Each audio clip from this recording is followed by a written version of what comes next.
Yesterday, Bungie released State of the Game article, so today I'm here to give you the TLDR on the true state of the game. So without further ado, welcome to Crimson Cries about Destiny 2. Again, in the most recent State of the Game, we were presented with, well, there's no way to put this lightly, a Bungie propaganda fluff piece. This article starts off with, we've been tracking a number of player feedback items over the past few months. While we've covered some of the issues recently, including the roadmap for improvements and general stability, it's time for a detailed check-in on our progress in several areas of the game. Which you'll find out is the fluff part of this. They basically are telling us that they're listening to us without listening to us. It's exactly what we want to hear, but nothing even close to what we were asking for. Thanks to the hard work of multiple teams, we've delivered several additions to PvP over the past few seasons. These include the launch of Competitive Visions, which, in my opinion, isn't even good, and apparently someone who never played Halo 3 Ranked made this playlist. Multiple new game modes, which half of them aren't even fully fleshed out, and I wouldn't even consider them that much fun. A revamp to Trials of Osiris, which just makes playing it so much worse overall and kind of killed the game mode for a lot of people, and cheaters are still rampant. New competitive and trials rewards. I don't really see that. For me, it's just reissued weapons. Our team matchmaking improvements. Not an improvement for me. I wait about 5 minutes to get potato teammates, and the second coming of Jesus Christ on the enemy team. New rotated playlist, PvP-specific weapon tuning after something wreaks havoc for about 3 months, then they give us the tuning. Several quality of life improvements. Again, I ask, where? And more. More as in you add seasonal weapons to the ritual playlist because that's about all you do for PvP. However, we know more hardcore players want to have more maps, fewer cheaters, and an ever-evolving meta that feels good to compete in. As they should. I get that investing in PvP doesn't have a high turnover for Bungie in the money department, as they don't charge for PvP, but what happens to Halo 3 style DLCs with map packs? Bungie released 5 map packs between 2007 and 2010 with each map pack containing 3 maps. This is for Halo 3. That's 15 maps in 3 years, averaging 5 maps per year. With those maps came Foundry and Sandbox. 2 maps that the community would go on to make some of the best modes to ever exist in Halo and some of the best maps. So what it sounds like to me is that you guys aren't willing to put money into PvP because it doesn't pay for itself. Charge, say, $5 more for the yearly expansion. That will pay for about 2 maps. With inflation, we'll double the price, so we'll make it $10, and add 1 more map, so we'll say $10 for 3 maps over the course of a year. And if you just add a Forge mode and maps like Foundry and Sandbox, the community could literally make maps for you guys, and you wouldn't have to be hounded about it, and it makes your jobs much, much easier. You'd simply have to have a team, look at the maps that the users create, then add those games to the core playlist. It pays for itself, because if we're being honest, the PvP community are the most toxic, and I mean no offense, I'm part of the PvP community. So if you let them do your jobs for you, they still get exactly what they want in new maps, and then they cannot harass your employees, which isn't right to begin with, but it literally solves itself. Bungie continues to add, when we do focus our resources on building new Crucible maps, it comes with the trade-off of multiple teams' bandwidth on work that contributes to a variety of experiences that players also hold dear, such as new exotic story, exotic missions, and so forth. Literally, Forge solves this. Or just hire more people, but I digress.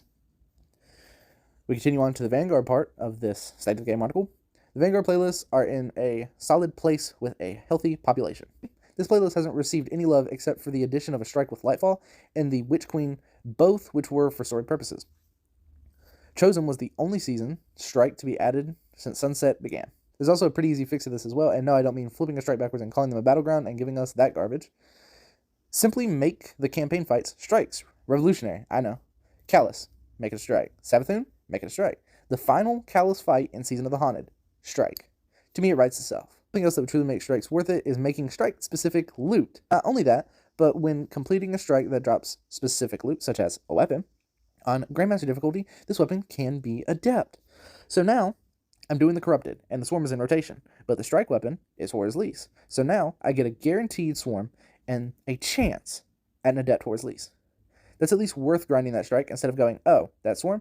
I'd rather do that strike when Hung Jury is the Adept and just do Corrupted through the node. Bungie continues about Gambit. As many of you have noticed, we've been quiet about Gambit since last year's overhaul that launched alongside the Witch Queen. In that revamp, the team made significant changes across 5 categories in Gambit. Core activity, fundamentals, primeval tuning, invasions, and ammo economy rewards. Unfortunately, these updates didn't move the needle for player engagement, although we know our Gambit fans mostly care about new or returning maps. This is an area of the game with lower engagement that would take resources away from popular parts of the game to shore up. Continue. While we don't have more plans to dedicate more resources to significantly transforming Gambit, and so forth, A couple paragraphs later, before then, we're making Gambit entirely optional to maximize your rewards unless you're looking for a specific piece of gear that's specific to the Gambit mode. We'll also be reducing the number of Gambit seasonal activities starting in Season 22, so players won't need to bank those motes to be able to earn a big purse of Bright Dust. Make changes to Gambit that just makes it take even more time overall, such as gating a Primeval's health. No one plays it, so you have no plan on reverting it? No, we're doubling down, and we don't want to work on our game. So no new maps? So you basically made it to where I have no reason whatsoever to play Gambit by removing the need to do it for rewards and removing the challenge to mean I can get my free currency faster. Cool, so Gambit is basically not in the game. Again, crazy idea, I know, but Forge could allow players to make Gambit maps too. But again, I digress. A long time ago, we shared a plan to address concerns on reward balancing. Players have pointed out that we didn't release a new armor set for Ritual Playlist, Vanguard, Crucible, and Gambit, with Lightfall, as previously called out in our yearly release schedule. Delivering Ritual armor sets at the rate we have in the past has become increasingly challenging. So suddenly it's much more difficult to make armor, especially considering that these sets have, historically, had a very low adoption by players as both base armor and cosmetic ornaments. Well, I can tell you this, if they dropped at a decent stat, people would actually wear them, for one, so it would be rewarding to play your Ritual playlists, which aren't very rewarding, and Gambit is way too time consuming, PvP is too toxic, and Vanguard is the most brain dead thing ever, and then you guys put Psyops in there and other battlegrounds, which take way too long because my Bluebeards are brain dead. As far as the cosmetic ornaments go, if you guys made armor sets like you did the first few years of the game, it wouldn't be a problem. I like to look at old sets of armor, so let's look at that real quick. So you have the old set of armor called the Sword Flight that is completely unique on the Warlock, Titan, and Hunter. Completely unique. Like, super unique. They don't look like each other. Same thing for the Contender armor. And then at some point, you guys decide to make it the same armor set, and you give it to each class, and it's just a slightly different version of what it was before.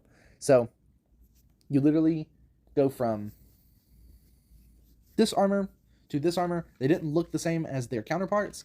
Now they do. So let me get this straight. Y'all can't be bothered to make new PvP maps, properly balance PvP, remove cheaters, make anything for Gambit, so much in fact that it's just dead and might as well be completely sunset from the game. Strikes are, in fact, not doing great because you don't add any kind of content to strikes other than once per year. Battlegrounds do not count because I do not want to kill 3,000 ads to open a door, just to kill another 3,000 ads to open another door, to be health gated by a boss where I have to clear 3,000 ads. It is just time consuming for no reason. If you want to give us a strike that is fun and interactive and challenging, just give us a normal amount of ads and then add in challenging stuff to do. So just make the strike have features, kind of like Corrupted. Those features are fine. Corrupted is not even that bad of a strike anymore. It's just the boss room is the worst part, and we found a way to get past that. I digress. And you don't even bother to make new Ritual armor. They've always been one armor that you get in 3 different colors: red, green, and blue, with sometimes a hint of orange. So what you're saying is, you spend a whole year making a single expansion. You make one tuning for PvP that takes about 3 tries to get it right, so basically a single PvP meta change per year, reissued weapons for the season, the playlist, 2 raids per year, one is always a remake, 2 dungeons, which always use old assets, which you charge extra for, and remain buggy for extended periods of time, and then you don't give updates on it, 4 mediocre seasonal storylines, and what? Oh, that's right, a whole battle pass with an armor set. The entire Eververse shop, which includes several bundles of ships, ghosts, and sparrows, 1 to 2 armor sets per season, plus a festive armor set per season, such as Dawning armors, or right now, Solstice armors. Or with the recent shitty event tickets that have shaders, and then these new shader weapon bundles, which there are 3 of alone this season, first time they've ever been in the game, and you release 3. But yeah, God forbid we make people new maps, proper balance changes, and actually act like we care about the community. And to me, personally, the armor, it's not about the armor, it's the principle of it. You said you'd do it, you went back, you're not doing it. I'm going to be honest, I like the current armor set that we have. The one from the Witch Queen, I like it. I do. It looks like a motorcycle helmet. It works for certain outfits. It really shouldn't be that hard for somebody to make a single armor set and slightly alter the colors, and that just be the new yearly armor. That doesn't seem that difficult to me. I'm convinced that you guys just have like the smallest indie team ever, the way that you're talking about how this game is so difficult to make. Bungie continues by telling us that Ritual armors aren't used by most players, probably because they don't look good. Stability updates, which is them saying a lot but not really showing us a lot. So TLDR, stability looks better moving forward. Cool. They talk about changing the seasonal structure, which I thought was this season, so season 22, was supposed to bring us that, but yeah, it's apparently next season. I thought fishing was their big thing, so I misunderstood that. So that explains why I was so disappointed in the season. So next season, maybe it's better. And finally, quality of life updates that makes us forget about the bullshit we just got served to us masking as chocolate pie and stuff we've also been asking for like 5 years to also try and distract us. At long last, you'll be able to finally pin up to 100 of your favorite shaders, ornaments, emotes at the top of your list starting in Season 22. Any character who has completed the Beyond Light campaign will be able to acquire all available stasis aspects and fragments from Elsie Bray on Europa starting next season. Thank you so much for changing this after I've deleted my Hunter and had to redo stasis for him and just beat stasis on my Titan, who I never bothered to do because I didn't want to do this shitty ass quest. The Wishing quest has gone throughout the years, a number of changes throughout the seasons. In Season 22, it becomes a real quest. No more charged and uncharged discs sitting in your inventory, just a single quest strand in your quest log. Great change. I hear tons of people have problems with it being bugged and stuck in their inventory, even though they already have the exotic, so great change. Two good things to say about Bungie. This is a change we're all really excited about. We now have a resource tab in the collections, which shows you all the currencies, upgrade materials, engrams in the game, and appropriately categorizes them with the information on how to acquire it, as well as what to do with said currencies, resources. That's a great change. As a new player, I had no idea what the fuck anything was when I first got into Destiny. So to see that they're adding this, and I don't have to go watch a 20-minute YouTube video on how everything works in the game, and it's in the game, that's great. That's upping the new player experience. You guys should probably also make it to where new players don't immediately load into story that they don't understand because it's seasonal content.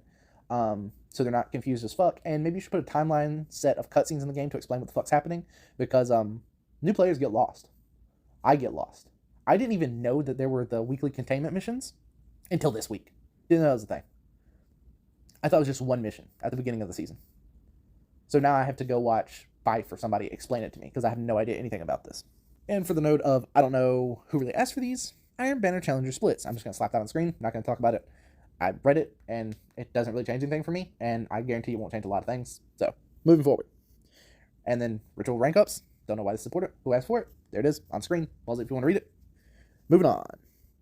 Then we have new strand aspects. At the start of Season 22, we're adding 3 new strand aspects to enhance the strand kit of each subclass by adding unique, dynamic gameplay elements. These aspects will be Whirling Maelstrom for Hunters, Banner of War for Titans, and Weavewalker for Warlocks. Stay tuned for more info as we get closer to the launch of the season, which, my god, I certainly hope so. That is literally the bare minimum that you guys do every year. You guys give us 3 sets of aspects as the year goes on, and thank you, because if you didn't, I would be extremely disappointed. Similar to our first wave of exotic armor revamps, in Season of the Deep, the team is reworking another batch of underused exotic armor pieces in Season 22 to shake up things and give players a new reason to dive into their vaults. Watch for a developer insight article going live later this week. Cool. I highly doubt that any of that will hit the mark that it needs to, because there are tons of underused exotics, but I have high hopes, so I won't criticize them too much on really dropping the ball on other things like Path of Burning Steps with a unneeded nerf. We'll wait for that to go live, and then I'll bash it then, or praise it. So, hoping it's good. I get this whole video is negative, but I want Bungie to do well, and we'll go over that shortly. Looking further into the future, we'll be introducing some entirely new weapon subfamilies to the final shape. Tune in to the Destiny Showcase on August 22nd to get your first look at some of these in action, as well as some unexpected additions to Destiny 2's arsenal yet to come. Which I find funny because they literally removed old archetypes because no one used them. So this honestly means we either get like 2 new things, because it is plural, or we see old sunset types return for no reason, such as Warden's Law. And I want to be wrong about that, but they also say entirely new, so I have a feeling that it'll just be 2, but I hope I'm wrong. Again, one Bungie to succeed. Then they proceed to brag about the minimum work they've done over the past year, which include the following: expanding players' imaginations, which is their way of saying this season was different with storytelling and the challenge and a bunch of word fluff that really doesn't mean anything. Again, you can read this for yourself. I'm not jumping in. Bringing back the challenge to Destiny, which they didn't. Literally, this season is difficult, and you made it something that we have to do with blueberries, and it's not even that difficult. Just blueberries have the IQ of a peanut. Enriching our content. This is the only one I actually agree with because they did give us more exotic missions, which have been really fun, and I appreciate, although this season 1 being matchmaking is Garbo. Connecting our Guardians, which is where they talk about LFG, which I'm pretty sure will be a dumpster fire if I'm being completely honest, but again, I'd love to be wrong. Before I continue to bash the state of the game, here are the things I consider positive, and I hope are good changes overall, and this is just a few things that I skipped over. So, slightly reduce the average engagement range in Crucible by pulling in the maximum fall-off distances of many weapons. I don't know what that means, because it talks about removing them from the range, So is range not going to matter? I don't really understand. I thought this was a whole thing about zoom that they were talking about originally, like weeks and weeks ago. And then we got that. I don't really know what it means, but fingers crossed. Really, really hoping that, makes PvP not feel so still. I'm tired of No Time to Explain, Pulse just shitting on me all the time. I like rapid fires where they're at. And yeah, I just want to see more diversity inside of PvP in terms of the weapons people use. Also kill Immortal. Anyways, they continue. In addition to this, we have a lot of other things to look forward to in Season 22. This is not a comprehensive list, but we wanted to give you a sneak peek. The sneak peek is as follows. Hand cannons will see increased reload speeds, PvE damage buffs against minor and major enemies. So excited for that. Please, for the love of God, let Ariana's Vow one-tap barrier shields. Bungie, please. Then they go on to talk about swords, and then they proceed to say Touch of Malice is getting some tweaks that we think players will enjoy. I'm excited for it.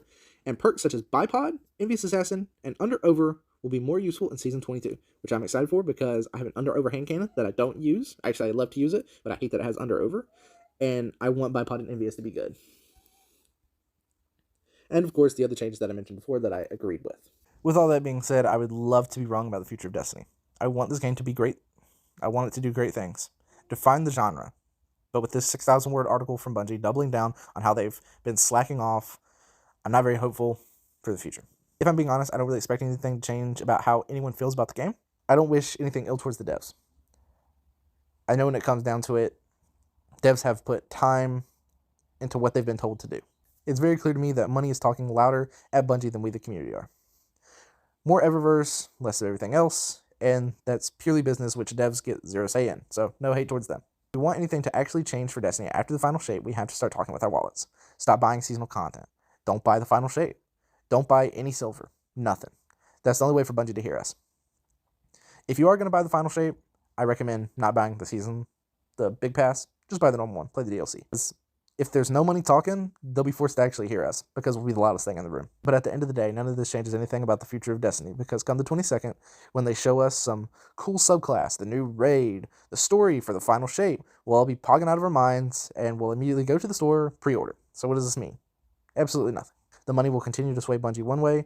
Us, the community, will suffer because we can't stand together against Bungie. A lot of people are willing to talk about this, but not many are willing to get over their FOMO and actually stand to make a change in the game and go without the content because if they do that, then they're scared they're going to miss out on something. I love Destiny. It's one of my favorite games. I don't play it anymore because it's not fun. And it seems like Bungie's doubling down on giving us mediocre content. One of my favorite games used to be Borderlands. They gave us Borderlands 3, which was okay, and then gave us mediocre content, and then doubled down on it. So I don't play it anymore. The devs just care about money. That's what it really felt like. And they paid off content creators to talk good about the game. And yeah, so not really hopeful for the future of Destiny. Feels like they're leaning a little bit towards the Gearbox route right now. Just my personal feelings.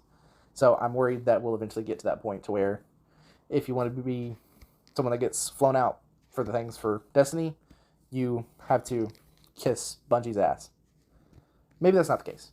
Look, no hate towards the devs and anyone at the company. I understand that the changes that are being made are business related. They just want to make more money. I think it's greedy as fuck. I think it's bullshit. And I don't know what the future holds for Destiny, but currently it doesn't look good. And maybe the 22nd, maybe they do show us something amazing. Maybe the reason that none of these things were truly answered in the state of the game was because we're going to get a really good info dump come August 22nd. And if that's the case, I have no idea what was the point in the state of the game. But either way, fingers crossed that something changes in the future. Remember, if you guys enjoyed this, like button, YouTube content, TikTok content, Linktree has all my links if you care to follow me on anything else. And I'll see you guys in whatever the next video is. Probably won't be Destiny at this rate.